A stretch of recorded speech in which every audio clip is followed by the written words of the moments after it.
Can you settle?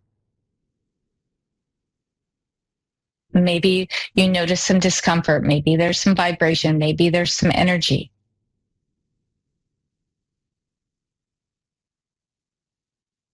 Can you just be with that?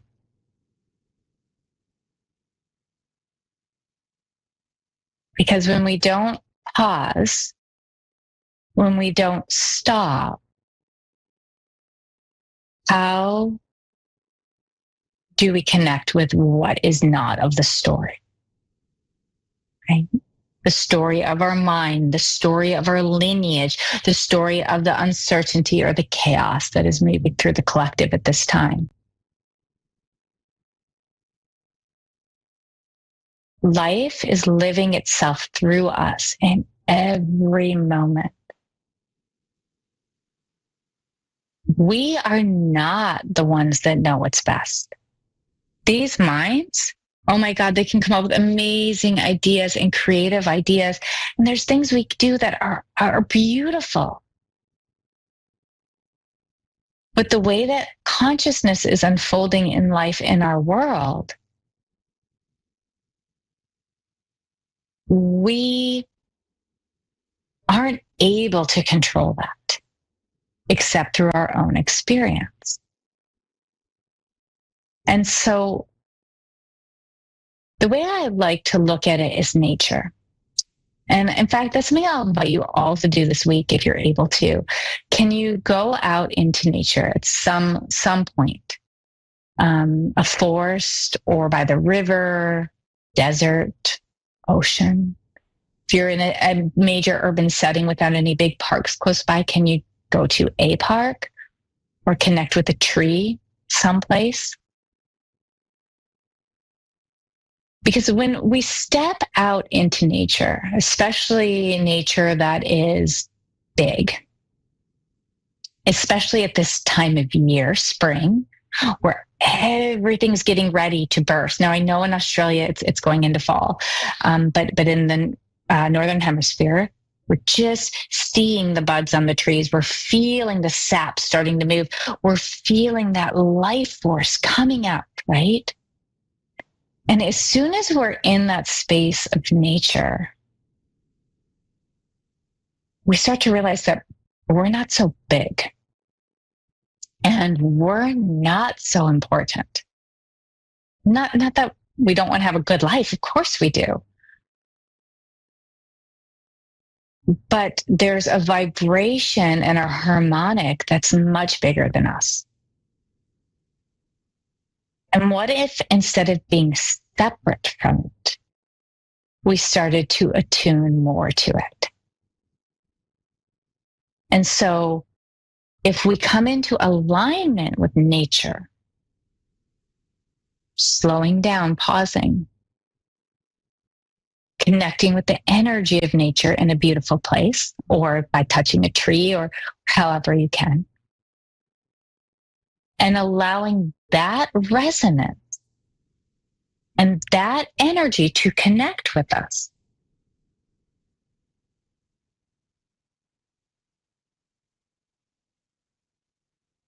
How might that inform our system? And then in turn, how might that inform the world?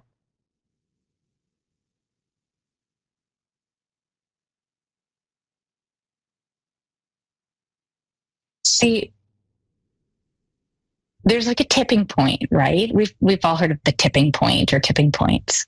It's like when so much energy shifts or so much energy goes in one direction, eventually it's going to pull all the energy over. And so right now, when the energy is spinning in this crazy, chaotic, non-linear sense, and I don't think it's about going back to linear energy. I think it's part of the 5D, that's part of the new earth, is we're opening up beyond that, right? But there's a peacefulness to it. There's a presence to it. And the more we can tap into that presence, the more we can tap into the true story, which is life, consciousness, Wuji, the more we can be the anchor for the change that is happening. Now, birthing is hard. Birthing is bloody. Birthing is painful, right? And so we're in a great birth. It's not that it's all of a sudden going to be easy. But if we connect into the bigger picture, the bigger truth, our experience might be a lot more graceful, because the mind informing us that we have to move in the old way, it's just getting us to bang our head against the wall. Do you notice that? Like, bang the head. I just tried that. It didn't work. I just tried that. It didn't work. That used to always just work for me. Well, it's not working because it's not relevant anymore. So let's take a few minutes and just connect into this bigger picture, into nature, into the presence. And so, closing your eyes if you're able. And again, just slowing down a little bit.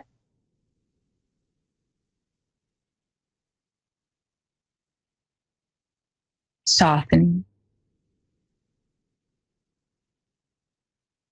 And seeing if you can find the space within you that feels like home. It might be your heart, it might be your belly, it might be your knee. It really doesn't matter.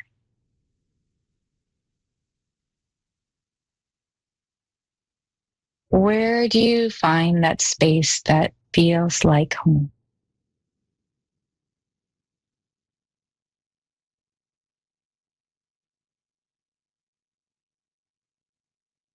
And take a moment and open into its grace.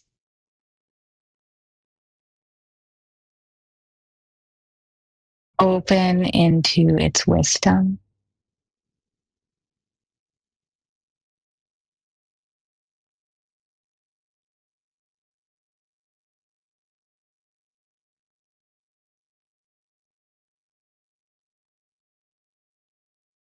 And notice or imagine the chaos of the collective acquired consciousness, acquired minds swirling around you.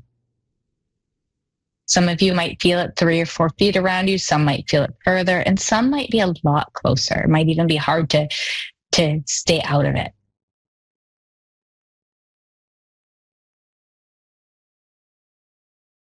I often can imagine again, like the hurricane or the vibration of the collective uncertainty.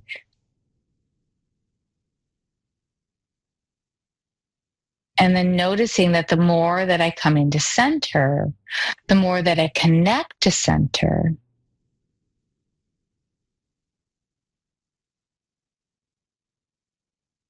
the more peace there is.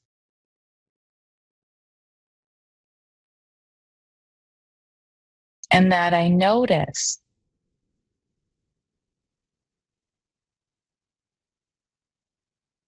that I don't have to be part of that. Oh, of course I'm going to dip into it. And of course I am part of it because it's my shadows too. But I don't have to live it all the time.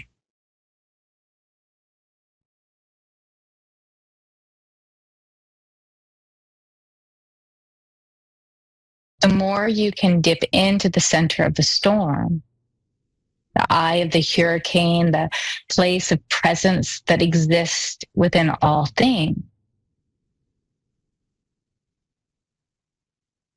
the brighter your field will get. And the more present you will be. And the easier it will be to navigate or move through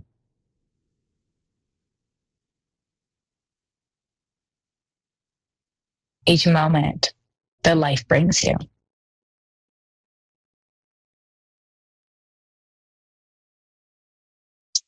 So this isn't about bypassing. It's not about not feeling the fear, the uncertainty, the depression, the grief, the excitement, the joy, all of it, right? But it's allowing that to move through you. Emotions are energy in emotion. That's the way I think of emotions. They're energy in motion when they're healthy. And so it's allowing it to move through you without attaching to them.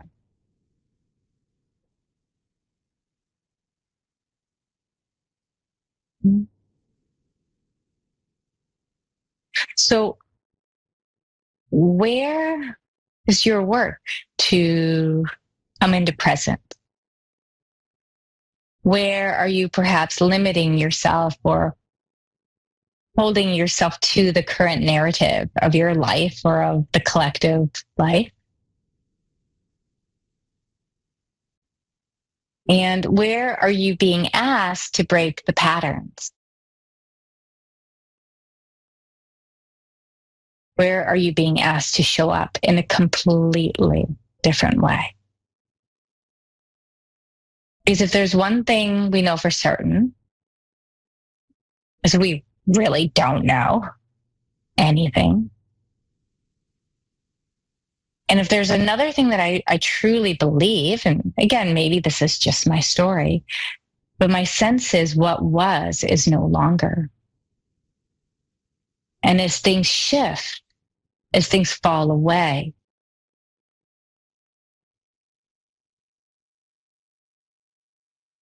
can we be more supported as we're connected to center, in alignment with nature, instead of continuing the circle of samsara, right?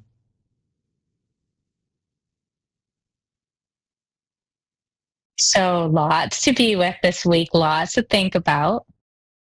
Actually, I invite you not to think about it so much, but instead to just really open into this idea of where can you pause? Where can you just stop? There's a great app I have for my phone. It's called the Triple Flame app. It's by Gene Keys. Gene Keys has an amazing body of work that's been channeled by this man named Richard Rudd. And it's a free app, and you can set it so that every 3 hours, a timer goes off to remind you to pause. And there's guided meditations on there, and it's beautiful. But even just having the phone go, it's time, it can open you up to this new reality that we're grounding in. So anyways, thank you so much for listening to me today. I have a beautiful guest next week. We're going to talk about sound healing, sound vibration, vibrations of the universe. Check out our guided meditation on youtube.com at Soulstar Collective. And you can find me at azrael.love or facebook.com/azrael.love. I hope you all have a beautiful day and enjoy this bursting of spring and life. With so much love to you all. Namaste.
You're listening to A1R Psychic Radio, Earth's #1 psychic radio network, and watching Moonstruck TV and Lightning Television.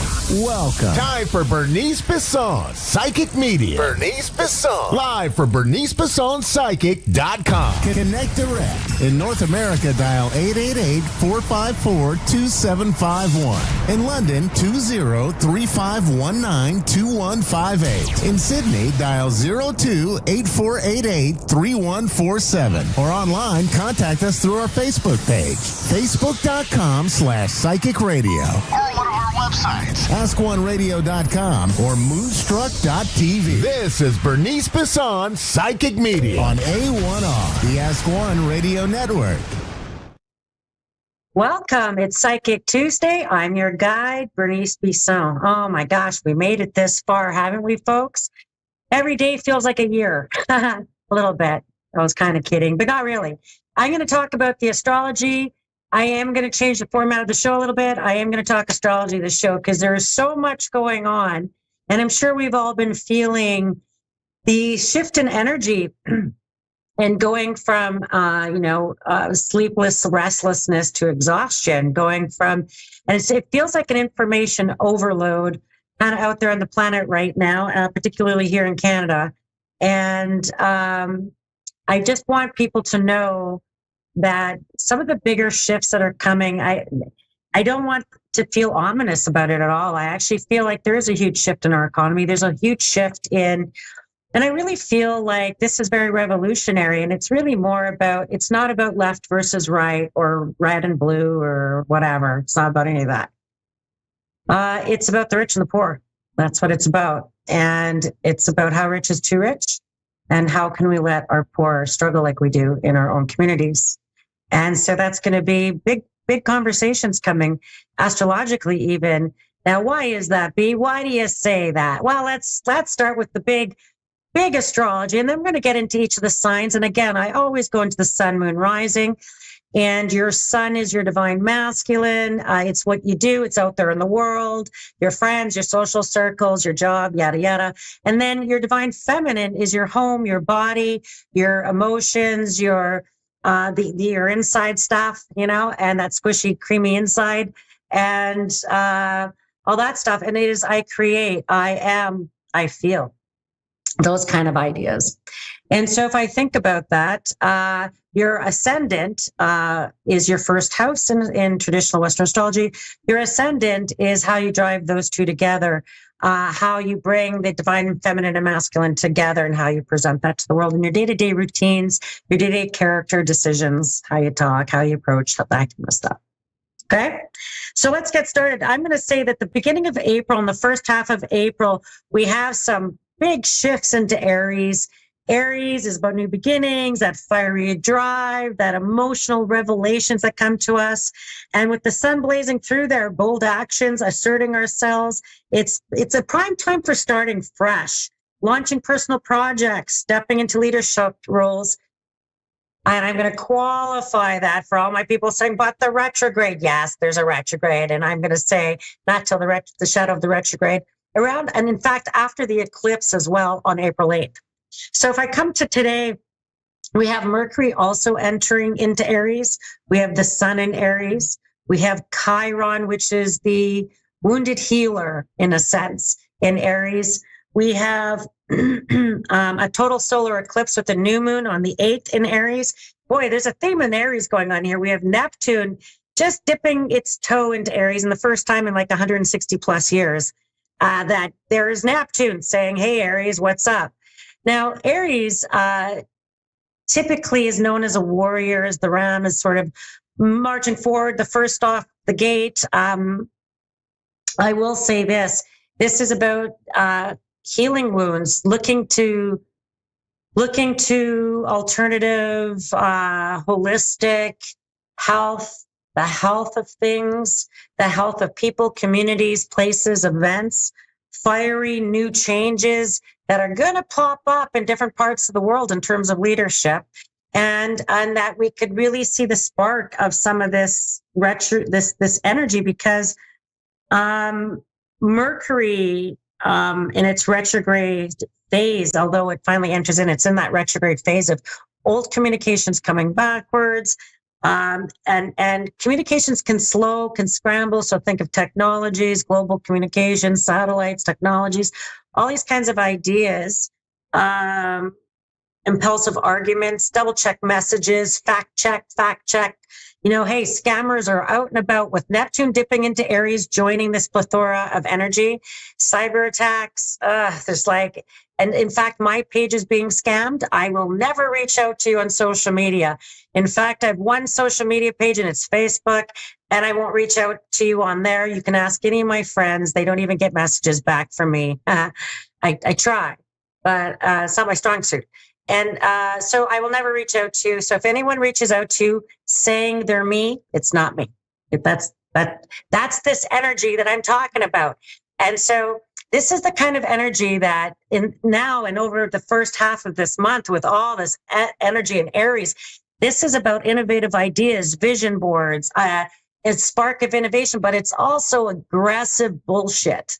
It's also aggressive liars. It's also scammers, bots, Russian bots. I mean, you start arguing with anybody on social media, check if they're even real. Like it's and very divisive. And if you noticed anything on social media feeds the divisiveness and that it's manufactured. It's manufactured. Remember that it's all manufactured. Nobody has that personal agenda. And so this is the ideas, and some of that gets exposed. Some of that we'll find revelations. I mean, we did just find a huge revelation because this is this energy around the Giza pyramids with structures that speak volumes to our timeline as human beings. So there's some big stuff going on right now in terms of truths and forms of truth, being called out on forms of truth, who has ownership on truth. So it's lots of stuff going on there with that, as you see in the media and elsewhere. We have, along with the solar eclipse, I mean, it's a big one. It's turbocharged, big shifts in identity, purpose, meaning, courage, a powerful portal for powerful reinventions. And so mark the next 2 weeks, a month of April even, and you'll remember back in the shifts of timeline in terms of even with conflicts that are going on around the world right now. Anyway, so you can find me at bernicebissonpsychic.com. And that's the only place you can find me. Don't even look for me on Facebook. I'm mad at Facebook. And because the scamming issue, I'm sick of it. And I left Instagram for the same reason. And so don't look for me on Facebook. Go find me on my website. That's it. I don't want you going anywhere else because you'll find all my information there. And I have some exciting stuff coming out. I have a new Oracle deck coming out. I have a big art show. I'm an artist and I do channeled paintings. And I'm also starting another big Oracle deck art project that I will announce at my art show. So stay tuned. May 14th is the date. Hey, if you make it to Winnipeg, RSVP, come see me. I'd love that. All right, so let's get started. Sun, Moon, Rising. We're going to start with Aries. The big theme, Aries, powering up and reinventing. This is your season. With the solar eclipse in your sign, the universe is handing you a reset button. Boy, I bet you're all feeling it, Aries. You might have felt your world crumbling for the last, year, 2 years, let's say. And boy, oh boy, look at you. And ever since those eclipses started in your sign about 2 years ago, yours in Libra, boy, you felt that world coming. But this is your reinvention because this is like that final kick in the ass that you probably didn't want, but there it is. And you're handling it like a trooper and expect changes in how you see yourself and others. And this Mercury retrograde might strip some mental fog, slow down, reflect, be mindful, don't get ahead of yourself. You could find yourself being clumsy, running into things, forgetting things. So just slow it down the next 2 weeks. Set bold intentions during the eclipse. It's a powerful new era. This is about really forging your new path. And your visions will come on strong and heavy, Aries. And I feel like your magic moment is April 8th. So please go celebrate that eclipse, that new moon eclipse. It's a powerful one. Go to a sound bath or something like that. That might just totally invigorate all of your energy. Taurus, Sun, Moon, Rising. Tauruses, the theme is deep rest and renewal. Ooh, Tauruses love that stuff, huh? And you're slowly, you're moving through a quieter and introspective phase. 12th house for you is that Aries energy. And so Venus entering your sign on the 5th restores some glow and magnetism. The eclipse could reveal some hidden fears or unresolved patterns in relationships, people around you. Just let it go. Let them be. Don't try to worry about it. Don't try to control it. I feel like this might be a time where you might go in and work on your cooking and domestic skills. You could be making your house fluffy. You can make it clean and beautiful. You can spring clean. You could be cooking.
More empowered role. Be mindful with communication at work. Mercury retrograde can stir some confusion.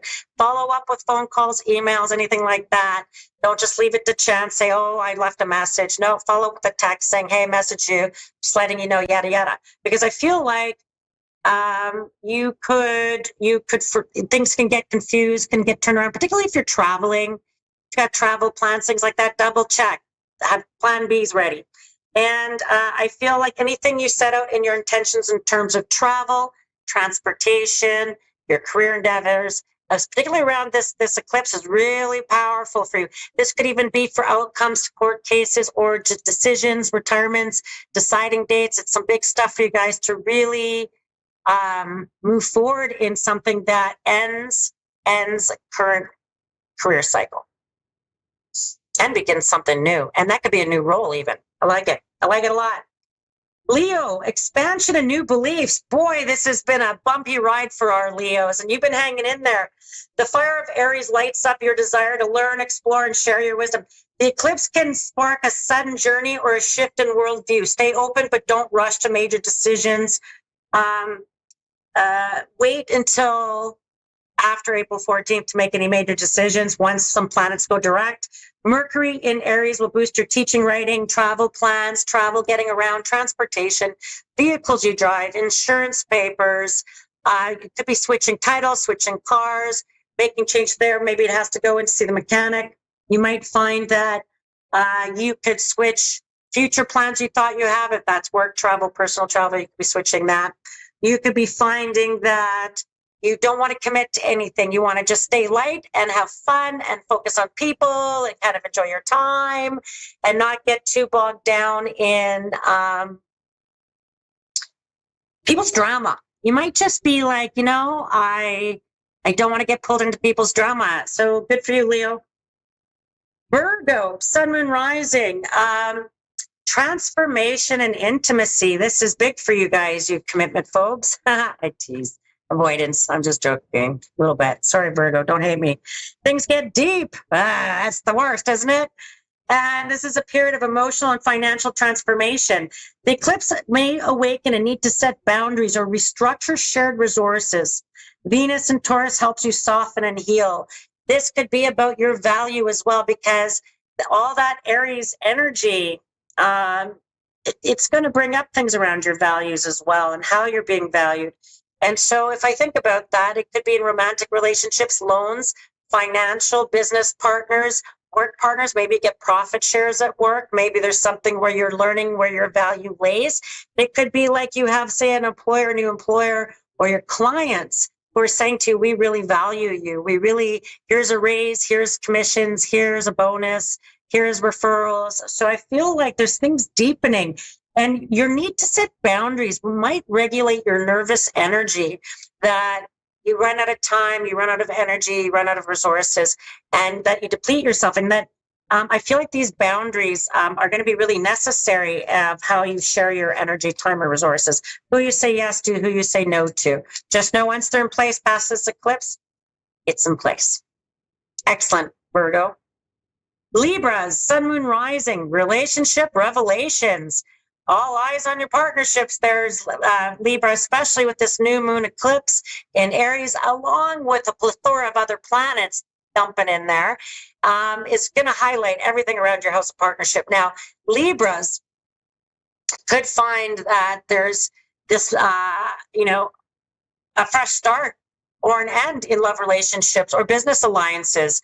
I almost feel like it could be an end start, a start end, kind of both at the same time for Libras, because they're duality, right? And so they often show up as swords and tarot cards, and they just come in as this duality. And I feel like this is really around maybe letting go of the ones that you were in limerence with, that you were crushing on, that weren't really real. They weren't able to provide or reciprocate. Maybe it's ending there, and then you got fresh new beginnings and someone in more alignment with you. And be clear in communications.